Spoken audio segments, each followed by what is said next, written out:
Redmi note 7 আর note 7s phone দুটি flash করার জন্য এই দুটি জিপ ফাইলের প্রয়োজন হবে।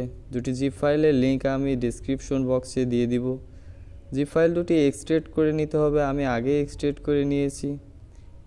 এক্সট্রেক্ট করা ফোল্ডার দুটি কপি বা মুভ করে লোকাল ডিস্ক সিতে নিয়ে রেখে দিতে হবে। আমি মুভ করে নিলাম। এবার চলে যাব লোকাল ডিস্ক সিতে। লোকাল ডিস্ক সিতে আসার পরে ফোল্ডার দুটি এখানে পেস্ট করে দিব। তারপর এমআই ফ্ল্যাশ টুল ফোল্ডারটি ওপেন করে নিব। একটু নিচে এসে দেখতে পাবো এমআই ফ্ল্যাশ টুলটি ডবল ক্লিক করে ওপেন করে নিব। তারপরে এখানে দেখা যাচ্ছে সিলেক্ট অপশন, এখানে সিলেক্ট করতে হবে রোমের ফাস্টবুট ফাইলটি। রোমের ফাস্টবুট ফাইলটি রাখা আছে লোকাল ডিস্ক সিতে। লোকাল ডিস্ক সিতে চলে যাব।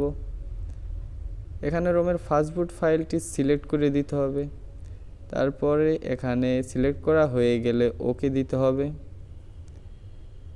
এখানে দেখা যাচ্ছে অনেকগুলো অপশন আছে, তার ভিতরে আমরা রাখবো ক্লিন অল অপশনে। তারপরে আপনার ফোনটি ফাস্টবুট মোডে নিয়ে গিয়ে একটা কেবলের মাধ্যমে পিসির সাথে কানেক্ট করে দিতে হবে। পিসির সাথে ফোন কানেক্ট করা হয়ে গেলে এখানে রিফ্রেশ অপশনে ক্লিক করে একবার রিফ্রেশ করে নিতে হবে। রিফ্রেশ হয়ে গেলে ডিভাইসটি কানেক্টেড আছে কিনা এখানে সিরিয়াল নাম্বার দেখে বোঝা যাবে। আমার কানেক্টেড আছে তাই সিরিয়াল নাম্বারটা শো করছে। এখন ফ্ল্যাশ স্টার্ট করার জন্য ফ্ল্যাশ অপশনে ক্লিক করে দিতে হবে, ফ্ল্যাশ স্টার্ট হয়ে যাবে। প্রপার ফ্ল্যাশিং কমপ্লিট হতে 400 থেকে 600 সেকেন্ড সময় লাগতে পারে।